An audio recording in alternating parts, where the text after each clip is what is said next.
स्थानिक शारदानगर येथे डॉक्टर प्राध्यापक गिरीश नंदकिशोर डागा यांच्या निवासस्थानी डागा कोचिंगच्या वतीने श्री गजानन महाराज विजय ग्रंथाचं अखंड पारायण आयोजित करण्यात आलं। मुखपाठ पारायण वाचिका कुमारी शुभदा मेटकर यांच्या सुमधुर वाणीसह 51 भक्तांनी या पारायणात सहभाग घेतला। सकाळी 7:30 वाजता श्रींच्या प्रतिमेची नंदकिशोर डागा कुटुंबियांनी विधिवत पूजा करून भक्त मंडळींनी भजनांनी पारायणाची सुरुवात केली।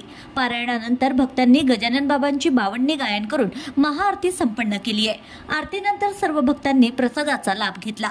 या आनंदमय आणि भक्तिमय वातावरणात दर्शनासाठी आमदार सौ सुलभाताई खोडके, आमदार संजय खोडके, महेंद्र भुतडा, अशोक जाजू, कमलकिशोर मालानी, सुरेशचंद्र करवा, गजानन मारोडकर व अन्य अनेक भक्तांनी उपस्थित राहून दर्शनाचा लाभ घेतलाय। या आयोजनाच्या यशस्वीतेसाठी पूर्वेश डागा, ज्योती करवा, नैना पटेल, सीताराम राठी, रोशनी मेहरे, मंथन देशमुख, सर्वेश भुजाडे, संगीता राठी यांचे विशेष योगदान लाभले आहे। या सर्व सेवाभाविकांचे सौ वनिता गिरीश डागा यांनी मनपूर्वक आभार मानले।